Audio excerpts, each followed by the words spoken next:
anyways, I'm pretty loud, so I don't know if we need a mic. I'll ask me to turn it down a little bit if I'm too loud. I'd like to welcome you all here today. It's a hard day. It is a hard day. But we know Joel. He'd want you to celebrate him. He'd want you to be a happy time for everyone. He wouldn't sad place. He wanted us to rejoice in the life that he did and how he just lived every moment for today and not think about tomorrow. So it is an honor for me to be here today. Thank you, Jerry, for asking me to do this. I must admit, when he asked me, I felt like I think I might barf if I have to do that, but if I've got Joel watching over me and guiding me through this, I can do it. And you know what? If I vomit, it's okay, because he wouldn't have cared. So I'd like to pay tribute to him today. I'm going to start at the beginning. It's an honor and a privilege for me to pay tribute today to a very special person, Joel Sylvester, aka Julia. That's how we knew him. This is kind of in my book. As I sat trying to figure out how to summarize Joel's life in just a few short sentences, I stumbled through words that were fitting for a typical person, but anyone that knew Joel knew that he wasn't typical. After agonizing over words to express his sudden passing, I could feel his presence. Hear his words whispering in my ear. He's like, "Jesus, Mom, just say it. I kicked the bucket, popped the twig, bit the dust, snuffed it, or gone behind with dime bag." Right? And the reason I feel I should say this, he would never forgive me if I didn't. If I threw away this glorious opportunity to shock all of you on his behalf. That's who Joel was. He didn't sugarcoat shit. And that's who he was. Yeah. Joel lived his life on his terms. He did not conform to social norms, but he was not a rebel. He was not rebelling against anything or anyone. He was a free spirit who lived in the present and again on his own terms. He could enter a room and brighten it with his smile, his attitude, his presence. Joel was a most incredible friend who would bend over backwards for those he cared about, and I consider myself one of the lucky ones who got to be a part of his life. Joel had a passion for life. He has made many friends, and their stories and pictures of him and the lives that he touched are a testament to his character. This is how we will remember Joel, not for his outstanding appearance, but for his compassion for others. He was always there with a smile, a hug, and a drink, and a couch to crash on. He was a good friend to so many. He could be counted on and depended on ways, whether you needed a simple advice, an empathetic ear, a shoulder to lean on, companionable silence, or a listener, if you will.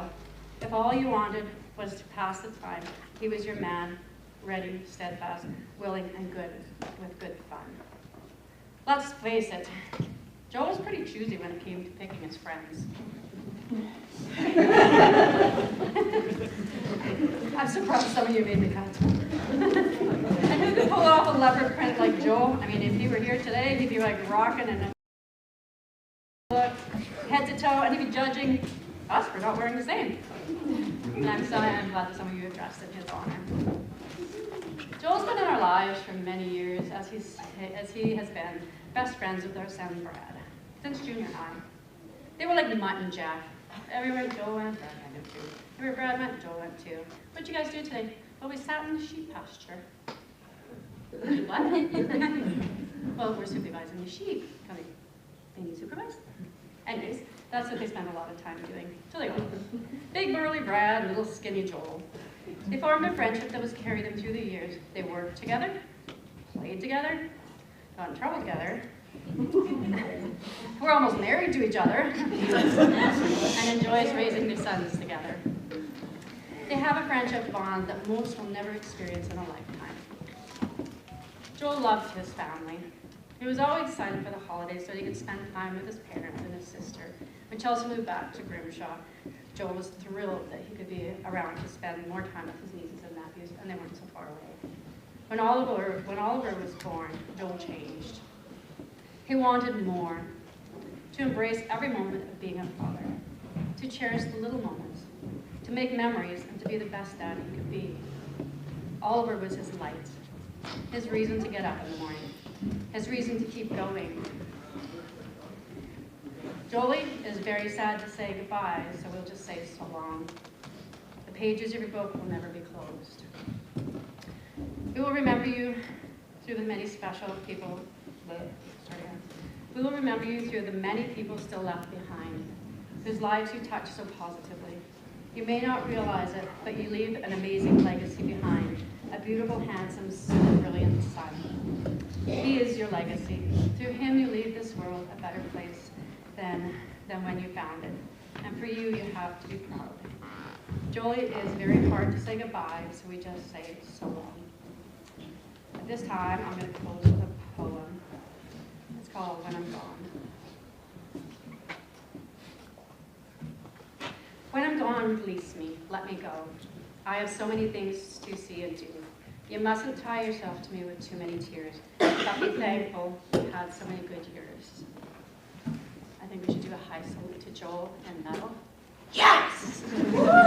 I'm not sure that's how it goes. It's like really awkward for me, but I did Google it to see what it meant, and I'm still not sure I know what it meant, but you, Joel, you're the only one.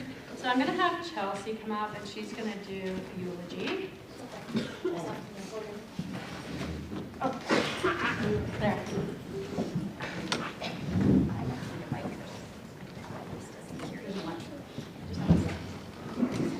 Okay, awesome.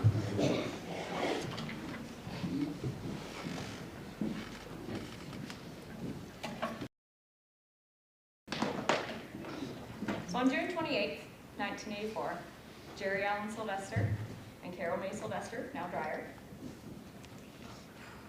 welcomed a beautiful baby boy into this world. Other than a slight low blood sugar, he was a healthy bundle of joy that was an answer to prayer. This day was also shared with our grandmother, Muriel Sylvester, which in turn made June 28th a very magical day. That sweet little boy was given the name Joel Allen Sylvester, and he carried that name with pride. At the age of 3, he got to see an ultrasound of what would soon be his baby sister. For those of you who don't know, that's me. He pointed at the ultrasound and said, "Daddy, that's my baby." That relationship did not stay that way. Just so you know.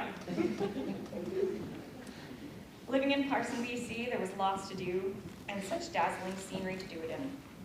Joel spent a great deal of his time fishing out at Jeb or Susan with our dad, Uncle Floyd, and whoever else we could rope in to go on fishing. He'd be picking huckleberries with our mom, my Aunt Roseanne, and myself. More getting eaten than ever actually making it to the berry bucket. His face proved that. He loved to play in what we called the car graveyard, pretending to drive, while at the same time trying to avoid getting tetanus. One of Joel's favorite memories in Parson was sitting in Uncle Lorne's tractor bucket and picking apples, and of course, the pies that came afterwards. From Parson, BC, we moved to Dixonville, Alberta. I was 8 and Joel was 11. At the time, neither of us was overly excited to be starting a new chapter where we were outsiders. But as all of you know, it wasn't hard for Joel to make friends. In Dixonville, we lived on a sheep farm and learned all about responsibilities, and in most cases, how to avoid them. He spent a lot of his days watching sheep and doing chores, all while wanting nothing more than to hang out with friends and be wild. When Bubba and Ernie came along, a whole new world opened up. They became brothers. From canoeing up the backwater doing blades, to taking the farm truck on joyrides and losing the spare tire. Joel and his brothers from other mothers were always together. Over the years on the farm, he faced his ups and downs, and to help deal with his depression, he began to write poetry, and he was amazing. His poems made you feel exactly what he was feeling, right down to your soul. His words would communicate with your very bones, and that was something that he never lost. As time went on, he made more family along the way, from Lee, the deadliest guitarist with the biggest heart, and same taste in mind-numbing music, to the beautiful Casey, one of the most talented artists Joel had ever met. These two became family almost instantly, from friends to roommates. Joel was Casey's maid of honor at her and Lee's wedding. He was so happy, and I remember it took a couple of people and a lot of convincing to talk Joel out of wearing a dress and heels. Which, by the way, he could have pulled off if he wanted to. In typical Joel fashion, he claimed Lee and Casey's kids as his nieces and nephews, as well as Bubba and Wiener's, mine and Rooney's, his stepsisters, and, you know, everyone else that he met. Basically, he became uncle to everyone's children, whether they liked it or not. When Joel started working at La Prairie, his family grew even more, with Cole and Holly. He said Cole was a sweet, level-headed guy that was so fun to be around, and that having Cole with his wife and kids over made his heart full. When it came to Holly, Joel always said she was a badass chick with a heart of gold, and that she always made him smile. Some days the people he worked with were the only reason he made it home still somewhat sane. That, and he could swear at people in his snowplow and they'd never know. Along the way, Joel met a guy named Danny. He helped him through some tough times and ended up as another brother. We have a lot of those. Both Joel and Danny spent a lot of time playing video games, drinking, and shooting explosives. All things Joel loved doing. Joel used to tell me that the family he chose here kept him alive and going through the highs and lows. He knew that he was never alone. Joel's biggest dream, however, came true on July 3rd, 2013, when both he and Sarah welcomed Oliver Sidney Sylvester into this world. This amazing young man changed my brother forever. Watching his son learn to walk, hearing his first words, helping him catch his first fish and shoot his first gun. Joel couldn't have been more proud. He often talked about rebuilding the old blue truck with Oliver and taking him for his first test drive. Joel was such an awesome dad, a loving uncle, a selfless friend, and a dedicated son. He was my hero. One of the best parts of my days was when he would walk through my door with milkshakes and some sort of dessert and say, "Hey, Sweetie, how's it going?" But we all have those kinds of memories with Joel, don't we? He had nicknames for every single person he knew. He was the scariest looking sweetheart that this world will ever know. Joel was so proud of all of his piercings. He felt naked without them. And all of his tattoos that he liked to show off every chance he could. Sometimes, not exactly in the way people wanted to see them. He was extremely proud of his tattoos. 9% of those tattoos, his brother Scott did. And he'd always tell me, "Sweet pea, you want a tattoo done right, you have to go see Scott. There's no one better." That's just a fact. His favorite tattoo was his mama's boy tattoo that he had across his throat. That was the best way to show our mama how much he loved her and how deeply he cared. Knowing Joel, yeah, she was lucky it wasn't on his butt. Joel was a man of many different tastes, from music like Slayer to Neil Diamond and Fleetwood Mac, which was very confusing when you were listening to it in the truck, going from the mind-numbing music to Fleetwood Mac and the soothing voice of Neil Diamond. It was wrong. To hobbies like fishing, camping, playing dice, or trying to grow flowers. Yeah, I use the word trying. His sense of humor was a welcome remedy to almost any situation. And if the occasion called for it, his, "Gonna go load up the war wagon" comment would bring a smile to your face. When it comes to my big brother, so many memories come to my mind. From collecting empty cans to trade for candy at the stock dog trials with our parents, to going swimming in the dugout at the farm, all while knowing the leeches were the size of garden hoses. Memories of things like how thrilled he was when he found out Rudy and I were pregnant, not once but twice, or how excited he was to go on the mountain coaster in Revelstoke. Joel loved spending time with our family. He loved our step-families and everything that included, from Iron Maiden concerts with our brothers-in-law to the food our stepmom and stepsisters would make. And of course, he was more than willing to be the example. Whenever he and Oliver were down in Airdrie, it was a must to go to Bass Pro so Oliver could see the fish, and of course, Joel could either buy fishing gear or another gun. Also, the arcade was usually on the to-do list as well. So Dad, Joel, Oliver, and myself would go and make a day of shooting dinosaurs or zombies and racing motorbikes. It was never a dull moment with Joel. To be honest, I could go on for days about how amazing my brother was. But in truth, you already know what kind of man he was, what kind of heart he had. The one thing we all need to remember is that Joel didn't have friends. He had family. And with that, I'm going to say, I love you, and I always will.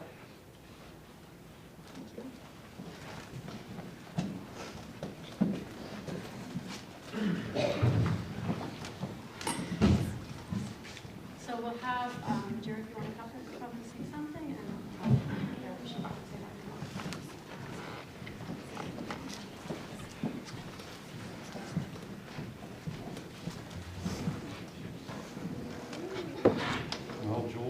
Joel.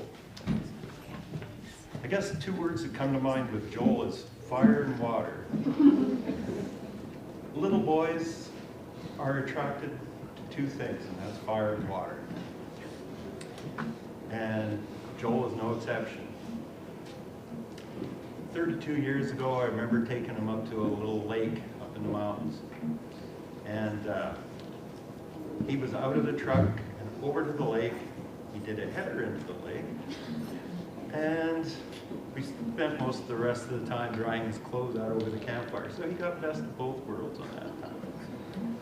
Mind you, we heard about it when we got home because his clothes had little burn marks all over it. But with water, he was the little boy who'd go out and had to go jump in that mud. He had to go float a canoe down the channel, drop that fishing hook. Fire, he just loved the campfire, bonfire, anything that he could get around with family and friends and just enjoy the heat and warmth.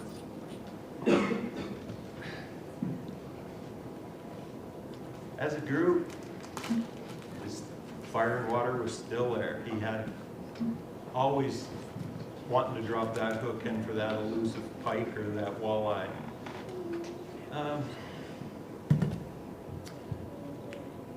But the fire he had a fire in his heart. He had a big heart.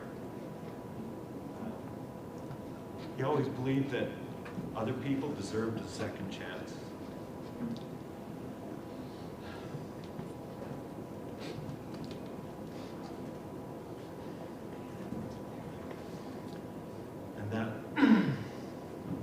That's probably the best thing I can say about Joel. He's got a big heart for everybody. One of the things about him, there's an old saying, you can't judge a book by its cover. And I think he wanted everybody to know that. You don't go by the worn cover on the outside of the book. Take a good look deep inside. And that meant everyone. And he could see it. I'm going to miss him. But I'm not going to say goodbye. I'll see you later.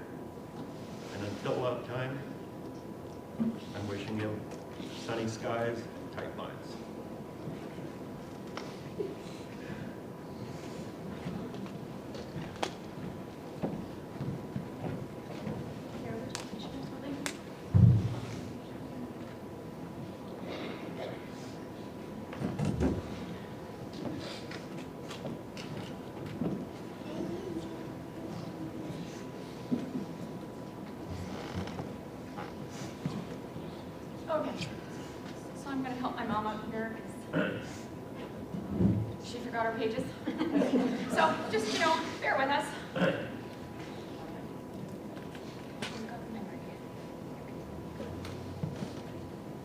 when I first found out that Chelsea called me and told me that Joel was gone, and I said, "Where'd he go?"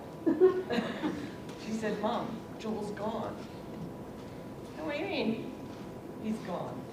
She said, "Mom, he died this morning." I just collapsed. I couldn't believe it. It just didn't make sense. And when I heard that, I just tried in my mind to figure out what was going on and everything, and it just was over my head.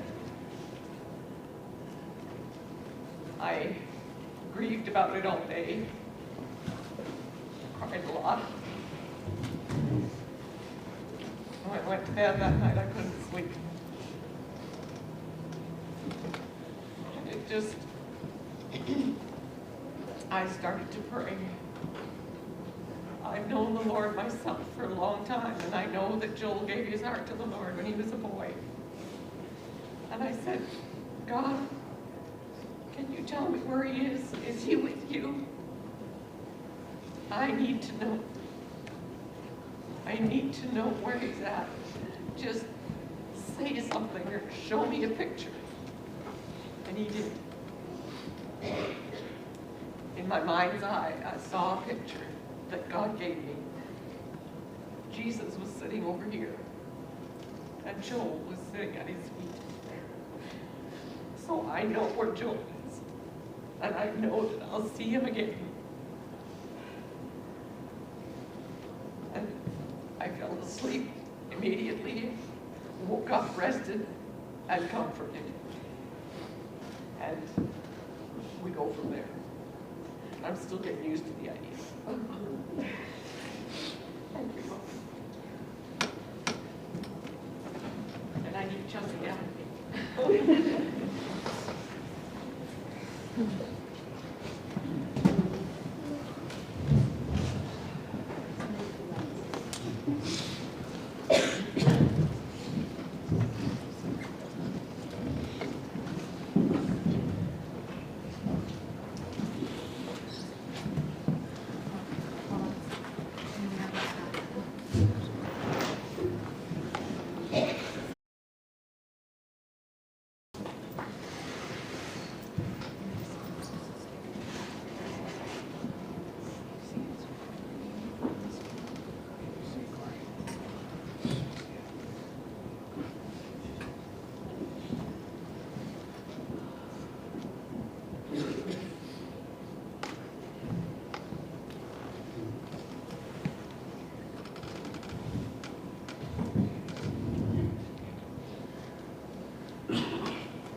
Shiver your spine, the hatch in the hands. the meat of the swine. Look at the spiders spawning his sweat. From the head to the shoulders, they call on the dead. And we got an axe still stuck in the head. We got two dead bodies bumping the bed. And we got that wicked what you needed long at the dark carnival creep show. Scary, demented, and crazy, so check out our creep show.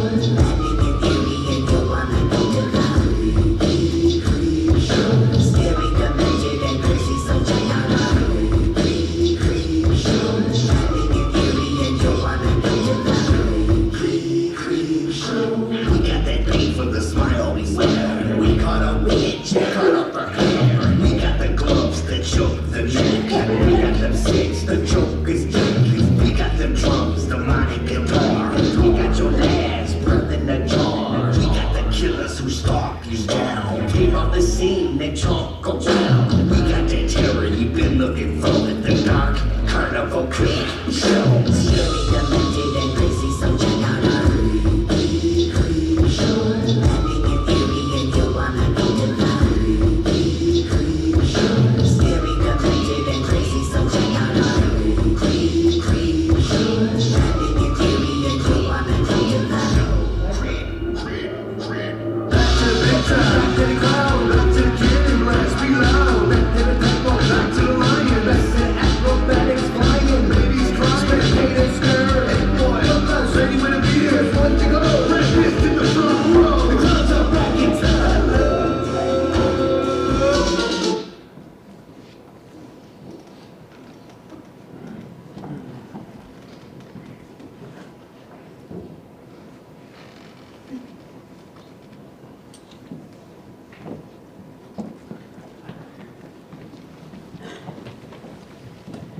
Whew. So we see from that slideshow the impact Joel has had on all of us as I weeded through the thousands and thousands and thousands of pictures that they sent me, and Sabrina helped me to kind of weed through. I just seen that I could just feel him in every one of those pictures and the friends that he's established. I had the world's greatest fear seeing his penis when I read of those pictures. It was a very good possibility. Some of the poses, some of them didn't make the cut, some did. And playing, and that just explains how Joel was. He just went from like being that soft guy to that loud headbanger guy. That's like he just wants to like slap sometimes because the music is so annoying. So bringing the songs to that final finale for him would have been huge. That was his homies. They were all his homies, and I still don't know what it means, but that is that's who they are. And yeah, I guess we'll open up the mic now, and if anybody has anything they want to share about Joel before we go any further, I'm gonna open it up. And if nobody comes up, we're gonna make like weird games or something.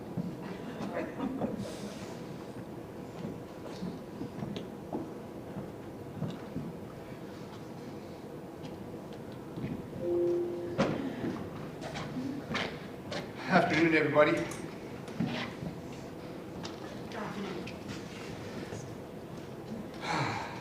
My name's Greg. Joel's first cousin. Bear with me, this is tough.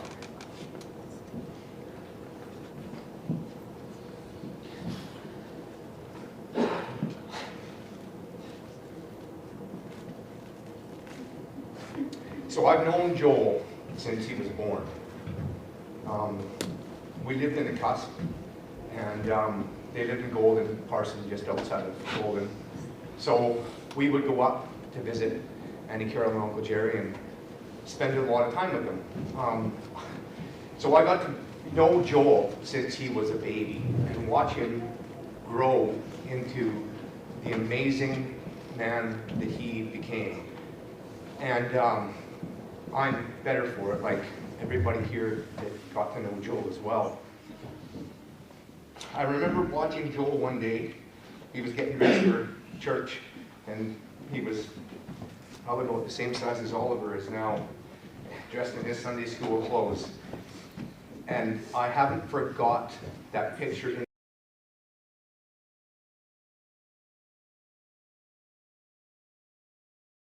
As an adult, His heart is as big as this room, and he always saw the best in people, everyone. It doesn't matter who they were, or even sometimes how they treated him. Joel still had compassion, no matter what. And I will miss him terribly, terribly. So, Joel, horns up for you, cuz.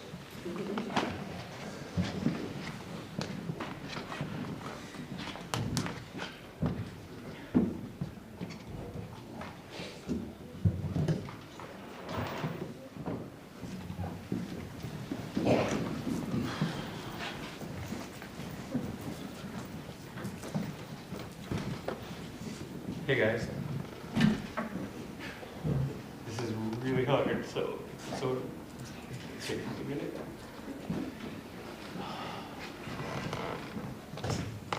Joel, you all know he's my brother, so it was never in moderation. It was all or nothing, and even today, for his memory, we spent last night, we had some drinks for him. We had the devil horns put on by Joel's book cover, Scotty. And literally turned him into the walking man he was. And showed who he wasn't. He just liked to be loud and proud all the time.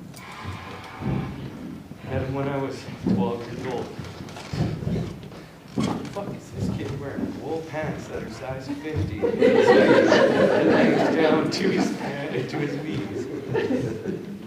What the hell are you and where are you from? Hey, come from BC. You got in some trouble and you had to come up with like, shit, we're gonna get along. Ever since then, you say, you know, you didn't very often see Joel without Joel. And 17 years ago, my first love, Joel, everybody called us the Bromos, because we always went everywhere together. Sabrina joined us in marriage. We had an agreement that if I hadn't got married at the time I was 30, that he was marrying me. There was no question. And the only reason he let me slide was because he loved Sabrina so much that I was able to pass the year of 30 without being married to him.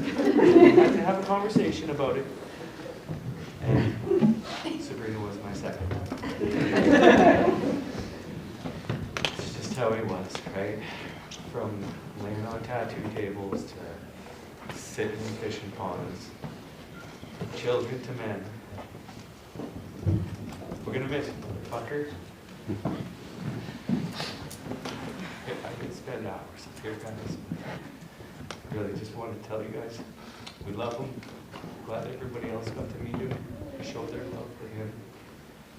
And, you know, everybody's talking about how big of a heart he had. I've been passing around the joke that everybody wears their heart on their sleeve. Joel tied that fucking thing to a stick and beat it. Take my love or take it. And that was it. So, anybody that gets the chance to have someone like that in their life is lucky. Thank you for being part of his life. Thank you.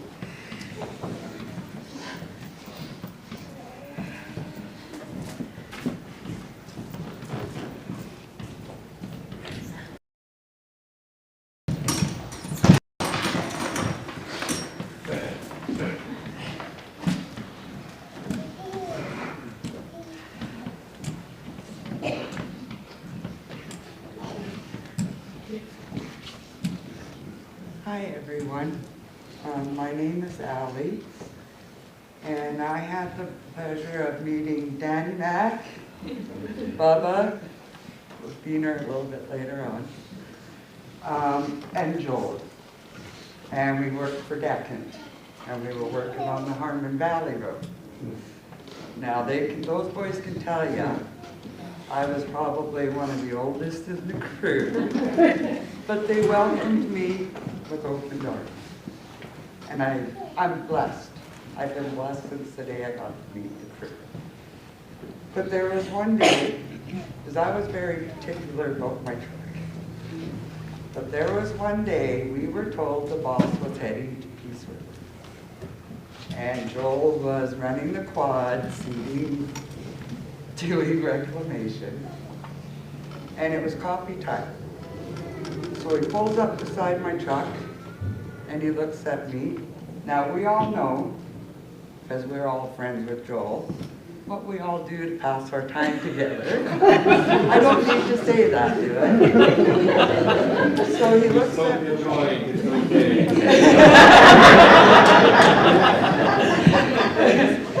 So he looks up at me and he says, sorry for the language, guys. He says, fuck, buddy. He says, let's smoke one in the truck. I said, Joel, I said, you know my rule. We don't smoke in my truck. He says, buddy, he said, it's so fucking hot out here. He said, the sun. He said, I'm on the quad, come on. So I looked at him and I said, get in here. I slid over, he jumps in the buddy seat, and we're puffing away. He's got the door kicked open, the AC blowing on him. And all of a sudden, this truck pulls up beside us. Joel looks at me and I look at Joel. And all of a sudden, I'm like, fuck, buddy, we're busted. Barry and Mark, the laborer, had pulled up in the truck. Mark was going to toot the horn to warn us. And Barry reaches over and says, don't you dare. And so when Joel looks at me, I said to him, I said, Joel, I said, what did I tell you? I said, that's the first and last time. I said, you will be smoking in my truck. And Joel laughed at me and he gave me that little grin and he says, we'll see, buddy. It was not the last time.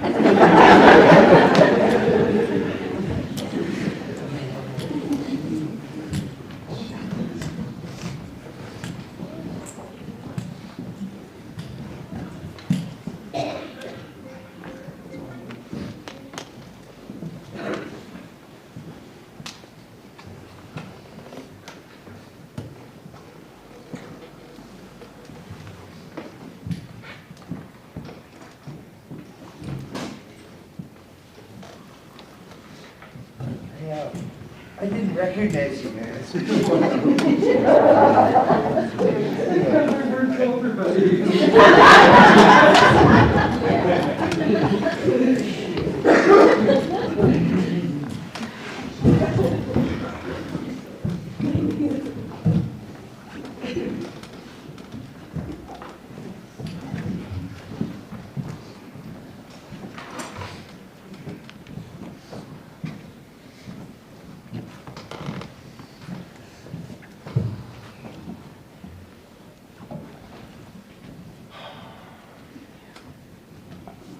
Where do you start?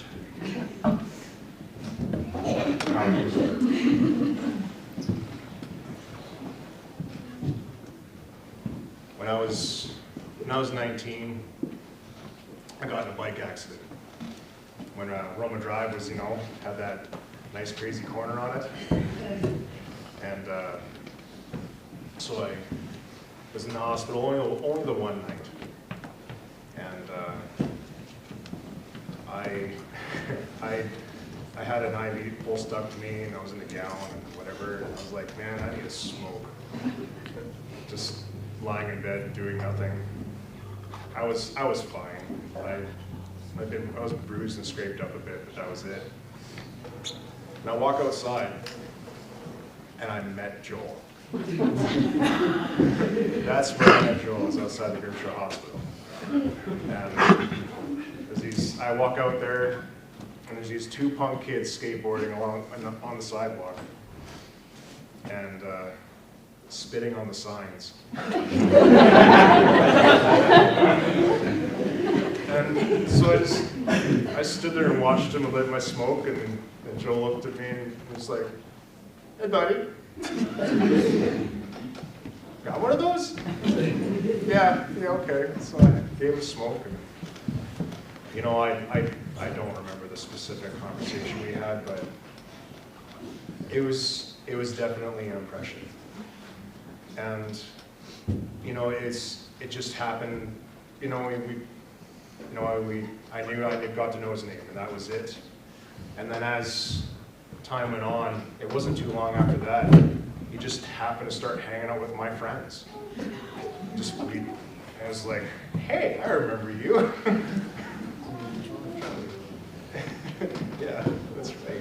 You and Charlie, yeah. Yeah. But, you know, I just started getting to know this guy. And sorry, coincidentally, at the same time, with my bike accident, that's the first time my wife heard of me also. So, just kind of funny. I met Joel almost the same time I met Casey. But time went on and got to know this guy, very, very unique individual. And I had the pleasure of moving in with him. I moved into the apartment with him and a couple friends. And it was a revolving door. That patio door on the bottom floor there, man, we had so many people coming and going out of that place. And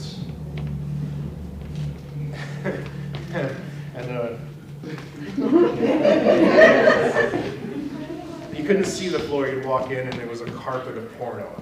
Like it was all porn. You're stepping on porn magazines. And you know, that we grew together with each other and with a lot of people. And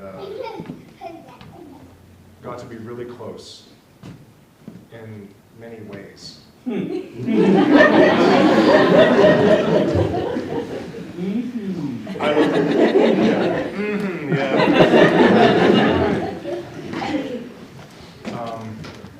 But then we ended up, well, I can't remember what prompted us to buy the trailer, but we ended up getting the trailer. And the three of us bought it together. Our other roommates moved on, and we bought it together, moved into this trailer, and we shared that place for about 4 years. And again, it was a revolving door. That place was packed. Best parties ever.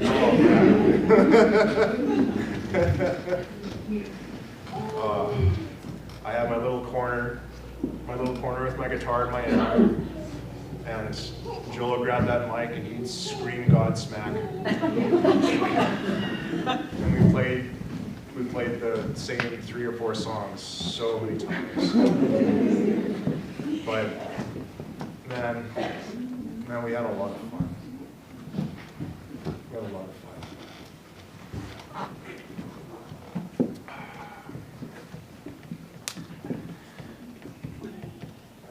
I don't know how many people have seen his room.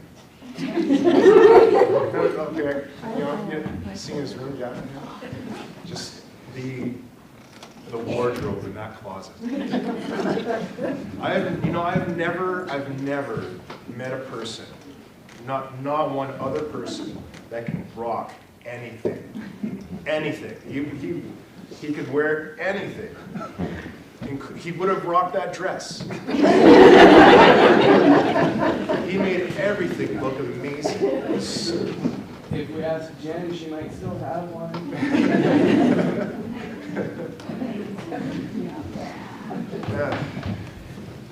Yeah, he's such a beautiful man. And we're very, very blessed to live with him and share a life with him and bond with him.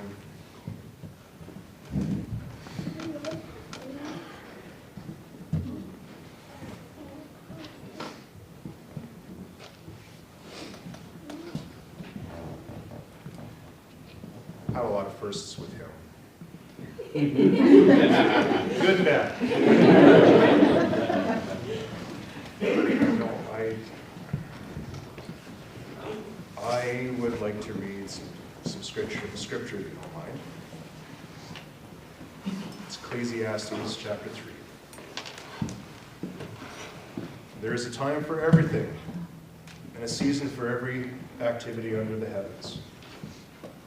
A time to be born and a time to die. A time to plant and a time to uproot. A time to kill and a time to heal. A time to tear down and a time to build. A time to weep and a time to laugh. A time to mourn and a time to dance. A time to scatter stones and a time to gather them. A time to embrace and a time to refrain. A time to search and a time to give up. A time to keep and a time to throw away. Joel didn't keep that second part.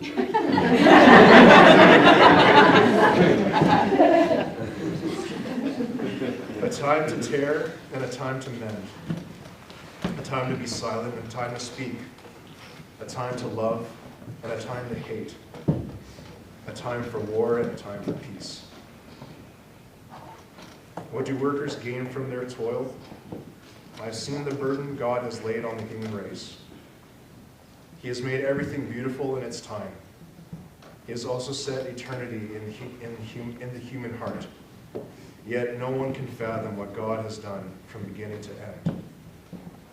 I know that there is nothing better for people than to be happy and to do good while they live, that each of them may eat and drink and find satisfaction in all their toil. This is the gift from God. We experienced pretty much everything with that guy.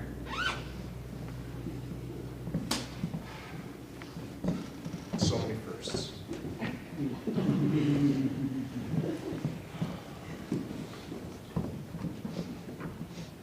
I know you said it perfectly. He was a gift to us all. Amen to that.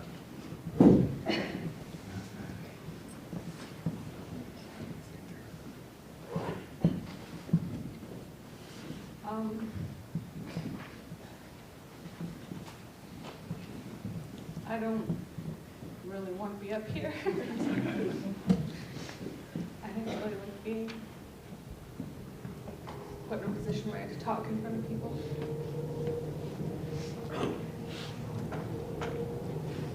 But I kind of put Joel in a position like that once. He came up and stood with me at my wedding and came up to a mic and said words for me. And if anybody deserves a tribute and some words spoken about, it's Joel.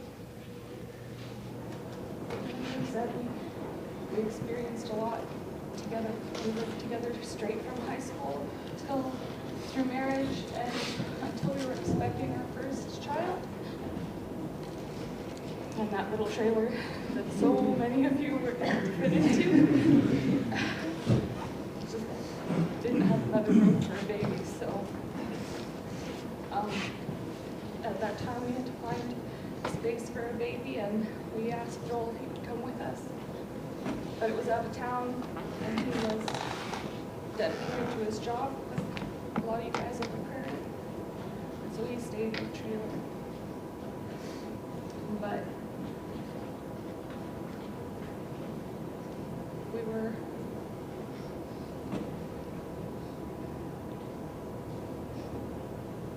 living in different houses, but we were still family, like I think a lot of you understand. When our daughter was born, he showed up at the hospital with some Fireball. Danny beat us by 6 minutes. His daughter too, so it was a 2 for 1. Yeah, I remember that. We went to the hospital and Joel's up there with some doobies and some booze. And 15 hours the labor's over. Yeah, that was a good day. That was a good day. Yeah. So when they said, you know, about saying something, I was like, nope.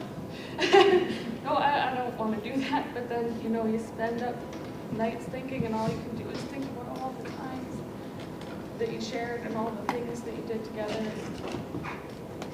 The memories they just keep going through your head, right? And so if ever there's a time where you get to sit and talk about Joel, I guess this would be the time. And a lot of you touched on a lot of the things that I wanted to say.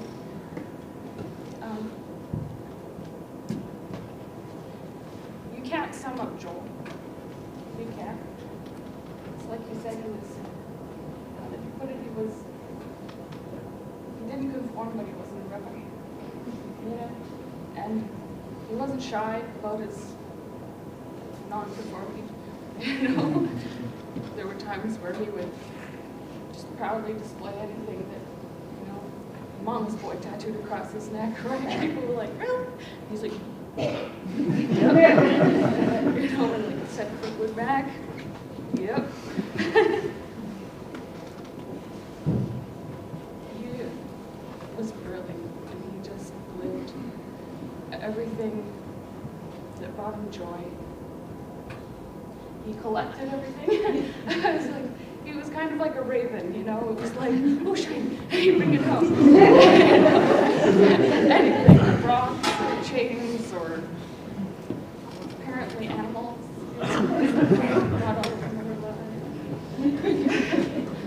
But he collected a lot of things. And a lot of those things I will never be able to see without thinking of him now. And you can't sum him up in any individual one of those things. But he collected hobbies too, like a lot of you said. Fishing and RC racing and GTing. He tied GTs behind the pickup trucks and go cruising on the streets in the winter time. Exactly, so many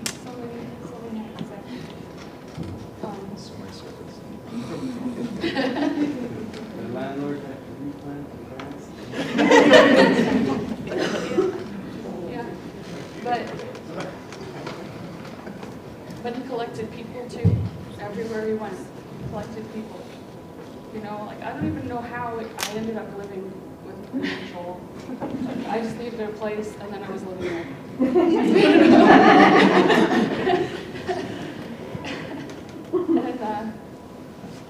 And it was never awkward or weird. It was just, yeah, okay, live here now. And I think a lot of you either understand what I'm talking about. We all understand it. You know.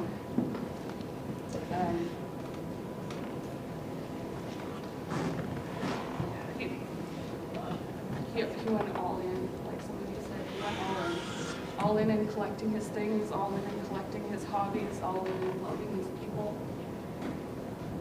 I think a lot of you either worked at La Prairie because you knew him, or you know him now because you worked at La Prairie. He was all in his work.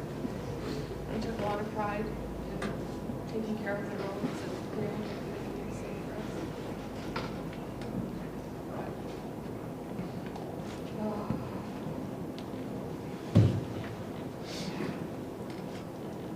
Said more than he loved and collected things, he loved and gathered people.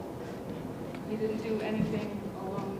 He was always with a whole bunch of people that he loved and loved him. And there was never, ever a time that anybody ever came to the door, it didn't matter the hour, where Joel turned. It didn't matter if it was 2 a.m. on a Tuesday night. The doors were open, the music was turned up, and he'd visit with you for as long as you wanted to be there. And I'm so grateful.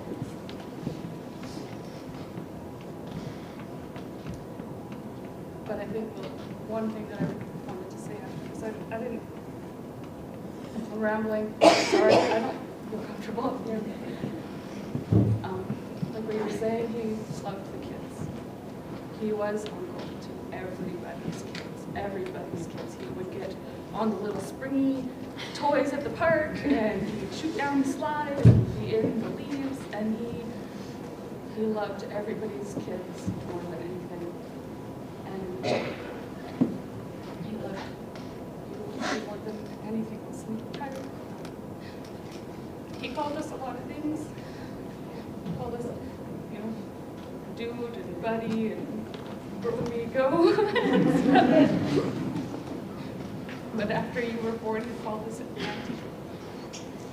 Because everything was in the light of his relationship.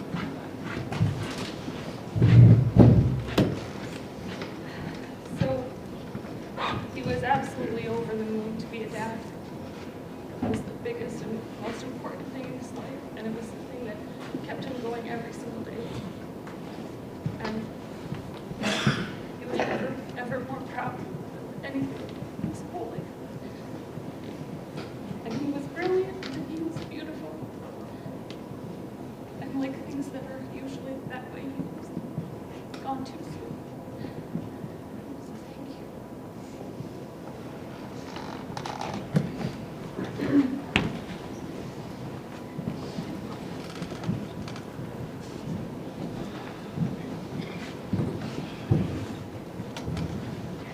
Yeah, this is tough.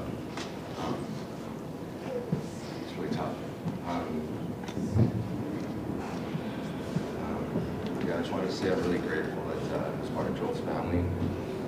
It's kind of a funny story how we met. I just moved here randomly. I think I ran into Josie, and nobody would smoke a joint with me. I was like, asked around her brother, and they're all like, no. But she said, oh, if you want to go meet some people and you like heavy metal, just go knock on that trailer with the skull flag in the window. Like, they're cool, they're all covered in tattoos and listen to metal. But the problem is, I thought it was terrifying.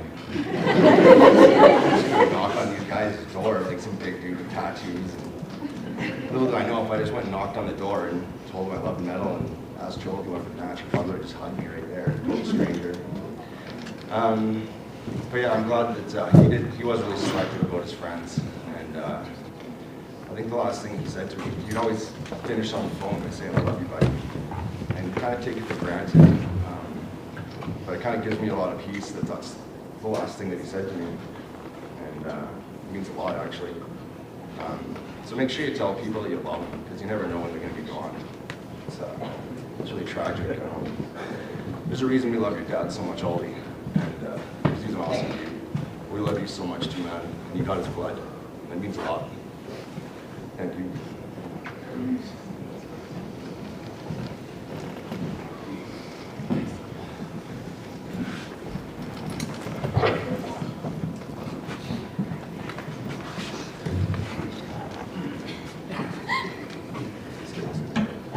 I'm Des.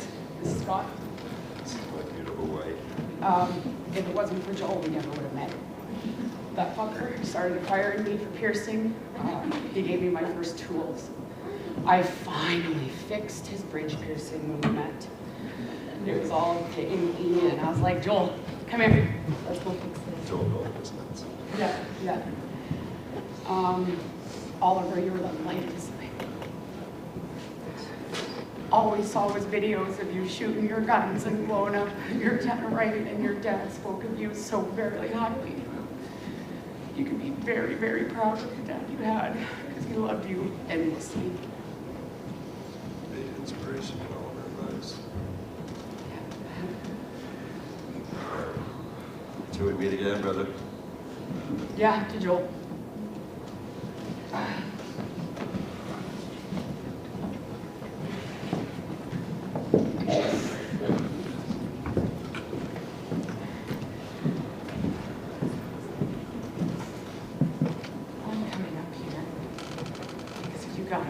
Because you're making it so welcoming to talk about Joel.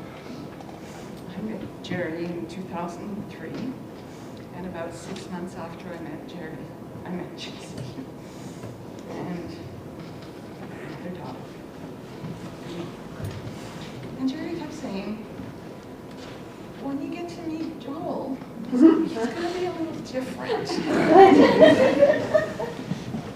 I came from the world of business. I used to cross the street when I saw someone that looked like Joel. because I was scared. I didn't understand. But Joel made me understand. He was the son I never had. I have 2 daughters in Airdrie that couldn't be here today, that love him just as much as you do. We didn't know him for as long.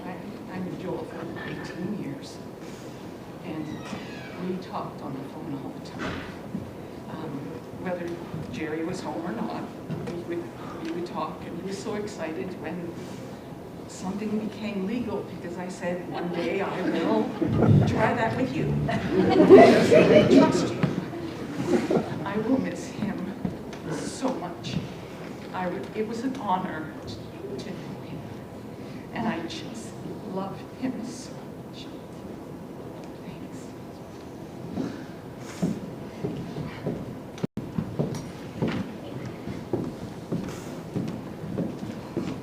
Okay, so I was already up here, but, so some of the things people have said, I gotta clarify on. So Casey mentioned, how he brought home animals. So the story behind that is, when we lived on the farm, my brother got this ingenious plan that if he killed one of each animal that he saw, he'd get them all stuffed. He didn't know where he was gonna put them, but he was gonna get them stuffed. We had one of those giant chest freezers that was like 9 feet long, and that thing was full of animals. No food, animals. He had a beaver and a muskrat and every known bird, squirrels, chipmunks. At some point, I think he tried to fit a deer in there, but it wouldn't fit. He loved his guns. That's just, it started out with Dad's 22. And it went from there. And went to the shotgun, and then he realized that if he was going to stuff things, he couldn't use the shotgun because we literally watched a squirrel go. It missed it. There was nothing left. And from one of the pictures in the slideshow of Joel and the gangly little blonde girl next to him fixing that little riding lawnmower that he found out in the woods, we had no idea how long that thing had been there, and surprisingly enough, for a guy who didn't know what he was doing, we got that sucker to run. And he was so disappointed when he found out that it belonged to the church in Dixonville, and that when they found out that he got it running, they wanted it back. But he always did stuff like that. He got one of those little alarm clocks from Kellogg's Corn Flakes that he managed to somehow, again, with no knowledge of actually how to do it, put a switch, on and off switch, on the alarm. That lasted about 10 minutes, and then it got thrown out and smashed. And then rebuilt, and then smashed. It was a love-hate relationship. There were so many memories that I could choose from getting firewood, and from one of the first snows when we lived up in Dixonville, and I was this big, and the snowbanks were this big, so he'd get in there and he'd dress himself in his snowsuit. All right, follow me. And he would walk in head first, and he would make a path through the snowbank so that I didn't disappear and go missing. And we hated getting wood. It was not something we enjoyed until he got older. And probably 3 or 4 months ago, he comes over to our house, opens the door, and he goes, "Guess what I did?" And I'm like, "No." He goes, "I got the nicest wood, and it's all outside. You guys want to come over for a fire? I can make hot dogs or hamburgers, but you have to make a potato salad and cheesecake, because I can't make that crap, and it sucks when I make it, so you need to make it, and then we'll start a fire." We could do fireworks. What? Just breathe, and then slow down. Say food and fireworks. How does that sound? like, yeah, okay, okay. And he'd come over to our house and knock on the door. And I'd open it and say, hey, sweet pea, so, what are you doing for supper? And I'm like, nothing. Why? I got groceries. And, okay, I'm assuming you want me to cook something that's in there? Yeah, but they're just random ingredients. You get to decide what to do with them.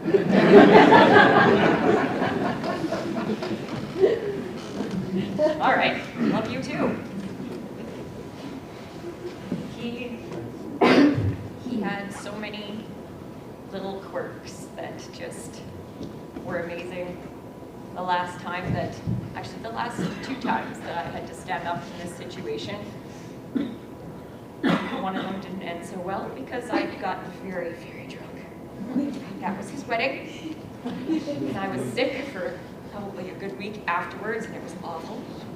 And he looked at me and he goes, but I've seen you drink once in your entire life, and that was at my wedding. So it was nice to see you let loose. Not so much to, you almost die, but it was nice to see you let loose. I'm like, well, that's nice, because I puked all over your floor, so that. Or, the one previous time before that was on Papa's wedding. And he was so proud because he managed to convince them to cut their wedding cake with a machete. We have pictures, there's proof. So those of you who don't believe me, there's proof. And I went to read a poem that I'd written to my mom. And so I got up here and I white-knuckled the podium and I just sit there and stared at people. So he came in behind me and he wrapped his arms around me. He said, "Are you okay, sweetie?" I said, "No." He goes, "I got you. You know that." He said, "I've always got you." I said, "That's good." I said, "But I think I'm gonna puke." And he looked at me and he said, "That's okay." He goes, "We don't have to clean up the floor. That's not janitor's floor." I was like, okay. I was like, well, make sure you hold on tight, because I said, if you don't, I'm gonna follow you. And he said, "Sweet pea," he said, "I will never let you hit the ground." He said, "I will always be there to hold you up." He always used to say, when we were younger, "Well, heaven doesn't want me and hell's afraid I'll take over, so I guess I'm just gonna live forever." And when it came to him, I truly believed that was possible. I believed that it was possible for him to live forever, because imagining him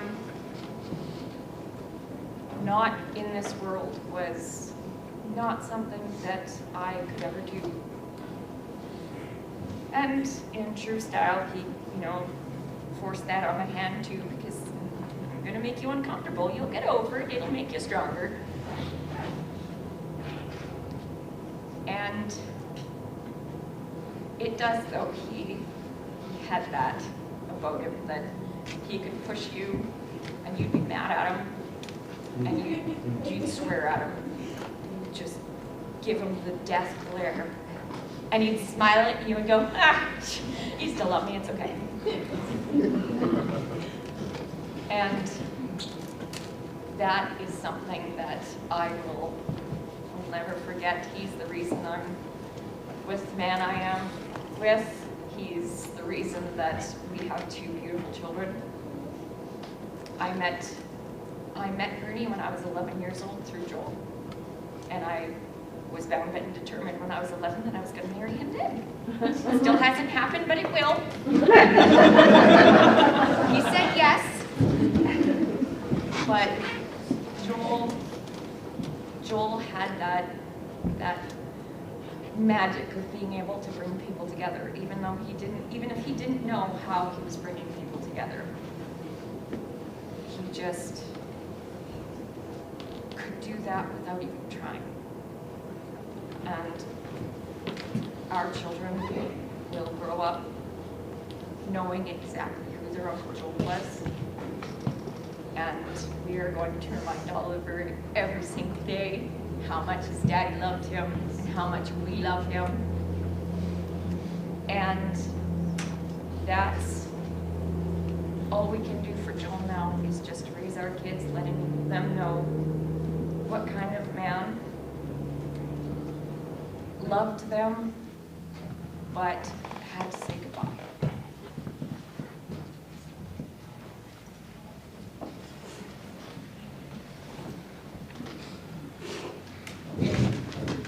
Yeah.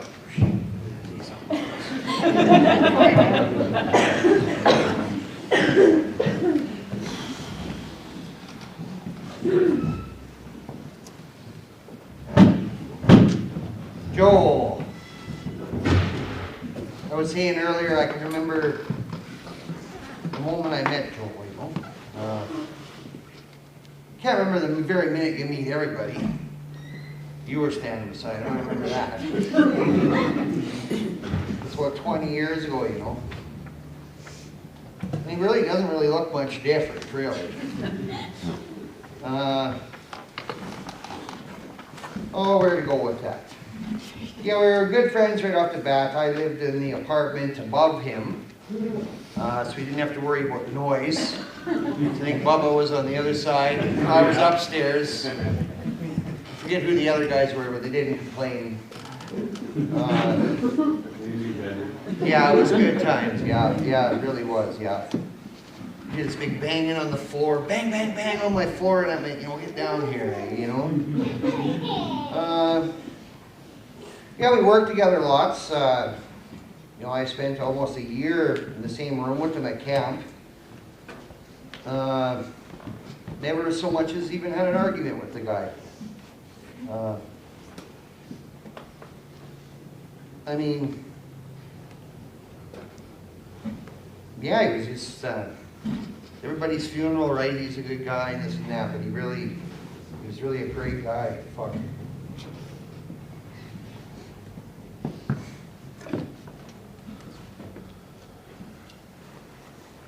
Yeah, I don't know. I might be a little kind of eccentric sometimes, you know, without all the money. But you know, he was always really stable. I always wanted his advice. You know, he always had good advice for me. You know, like I know we were driving along the top of Lake Superior one time. It was getting dark and it was raining. It was raining so fucking hard. It was just brutal. And the rain was just coming down, and you know, it was so bad that we were looking for a place to pull over and park. And I was like, well, we can't stop on the highway, right? Like, you know, we're gonna find somewhere.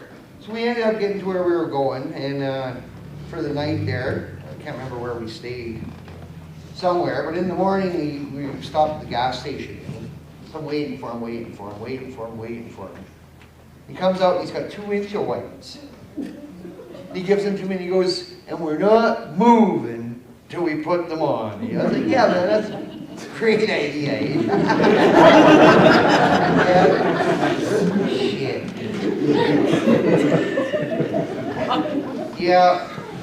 What else, man? This goes on forever with him. Just. What do you look for? Your truck on fire? Yeah, when I left my truck on fire. Fire one? And I told him, man, I was like, don't throw your damn cigarettes out the window. You know, and something, right? So he's telling this story, right, and I look in the mirror, and he's in the back seat, and the whole back window is flames. The whole box of the truck's on fire. It's like, man, pull over, yeah. Shit, well, help me put it out.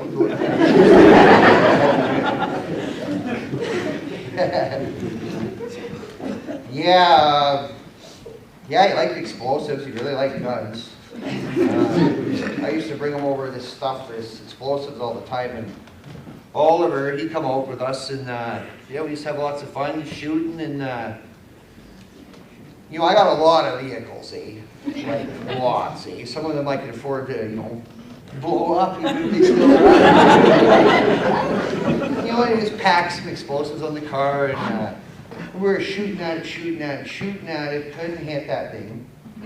You know, we were within the recommended distance away, so we were a good distance away, right? You know, the target was maybe about this big. We had it wrapped in orange paint, or orange tape, I mean, and it was Oliver that hit it. Yeah. You had the video. Yep. Yeah, We all you hit saw he hit most of the explosives, yeah. He had those sharp young eyes, eh?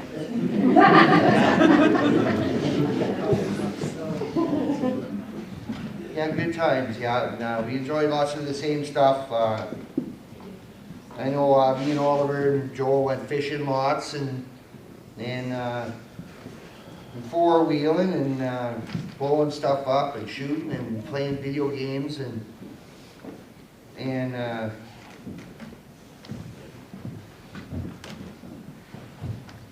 yeah.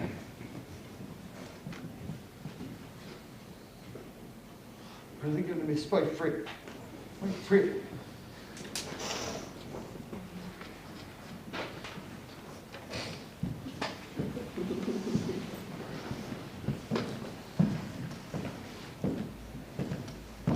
Hey, buddy. We're still amigos, eh? We'll still do that stuff, eh? Sarah.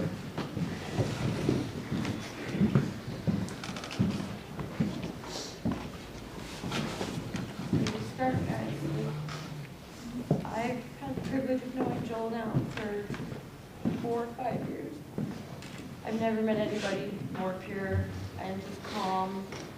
Didn't matter if I was getting up in the morning, I was just one eye in it, angry, he would just smile. He wanted to have smoke and just like never got mad. Every day he got out of bed, and I figured if someone could just keep getting up and attacking the day, then why couldn't I, right? Joel and I customized his house. We ended up with a cat that kind of turned into a giant, bigger cat. Yeah, we thought it was a boy, and turned out that he's actually probably able to be the size of a table. Joel's like, I hope you're as big as my kitchen table. And he, no. Yeah, so he loved those cats. Every day he would come home, usually, you know, he made his own playlist for me because I'm not really into heavy metal, but he was still sweet enough to make me my own little separate playlist for when we went traveling. He was just like that. The world needs more people like Joel. He was my best friend. He touched a lot of lives. I'm really grateful for all the time I had with him. And you guys will all be family. I miss him so much. Thank you guys for being here.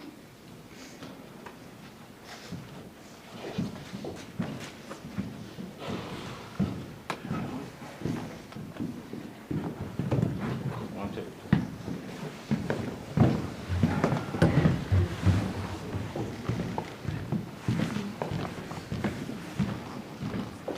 Well, I wasn't really prepared to speak, but where do you start?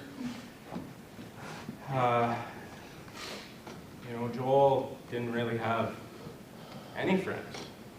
Everybody was his best friend. Everybody called him that.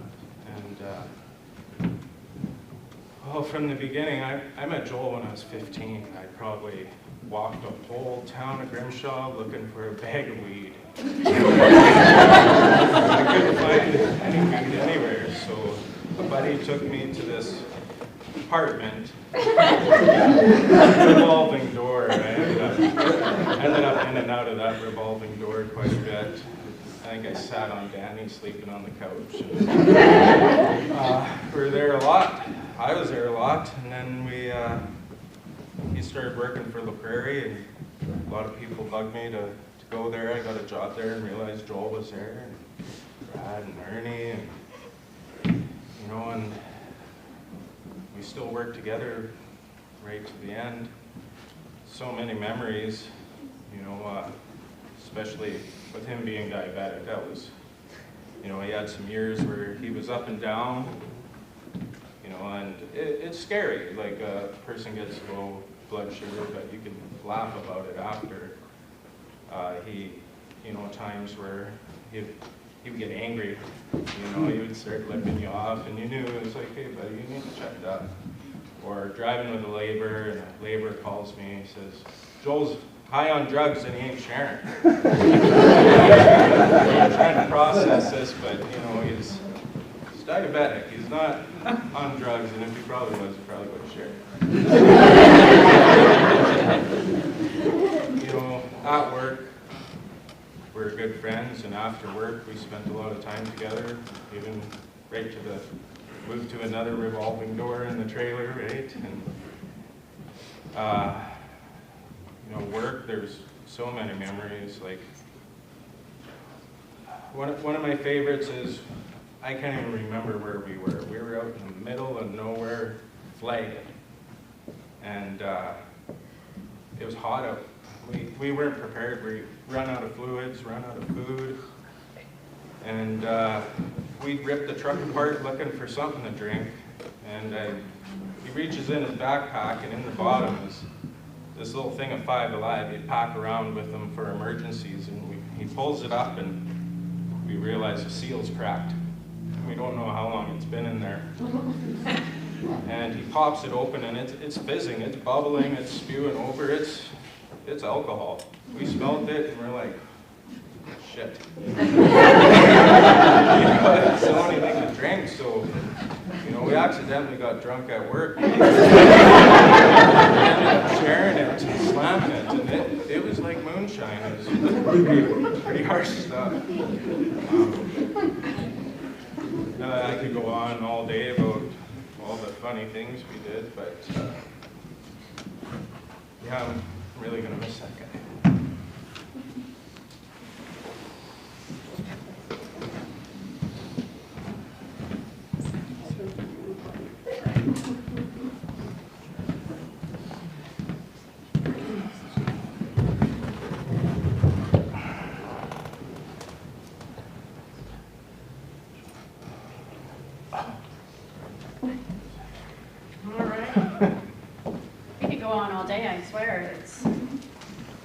That's just who Joel was. The stories can go on for days and days. He just was such a good friend. I listen to these stories, and I think about the friendships that they've had over the years. Not too often you see a group of friends that can stay friends over a period of 20-some years through life changes and whatever happens. That's not common. Not many do, but these guys have stuck together through thick and thin. They've always got each other's back. They've always had each other's back. You know, and some days we would be at an event and all these big, hairy, burly guys and all be standing in the parking lot. You're running around hugging them. And your friends are looking at you like, holy fuck, it's like it's a gang. But they're the group of greatest guys that you could ever meet, and you throw Joel in the midst of that, and they become just like an amazing group. And I can stand here all day and just speak the gratitude of having him in our lives. And as scary as it was at times, there was like a few moments like, I was like, whoa, these boys are going to be the death of me. And when Joel showed up with this big tattoo on his neck, I was like, oh Jesus, Joel, what have you done? He said, I love my mama. I was like, you couldn't have put it someplace else. But that speaks volumes for what his mom meant to him if he had the courage. Again, he didn't care what people thought. He cared about what was inside. That was his mama, and he wanted everybody to know that was his mama. And I respect that. I respected that. I'm like, I would really like one of those. Not in neck, but. So thank you, Jerry. Thank you, Carol, for giving us Joel, because today we wouldn't be here without him. He's joined so many lives together, and like I said, he was friends with everyone, and he leaves a big hole in our hearts and in our group and in our families, and it's going to be a time of healing. So that's all I have to say today. I was honored to be here and to share this time with everyone and all his friends, and I really appreciate the invitation to come, as well as having to MC his wedding. It was hard to come back and MC his end of life celebration. So I want to thank everyone for coming today and celebrating Joel's life, sharing the stories, the memories, and just embracing the family in their time of grief. The family would like for you to join them for a luncheon in the hall, where you can share more stories and eat, and we'll put on another slideshow, the one with the hatchet and the cake cutting. We'll play that for you too. There's a lot of other slides that were just too many to weed through and too many to put into one small pile. So if everyone would like to join us, we can move to the hall and share. Thank you, Mom. Awesome. Yeah.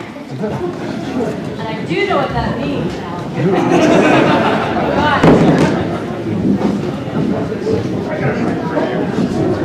Got Can you grab that for me? I just tried to, but it's hard.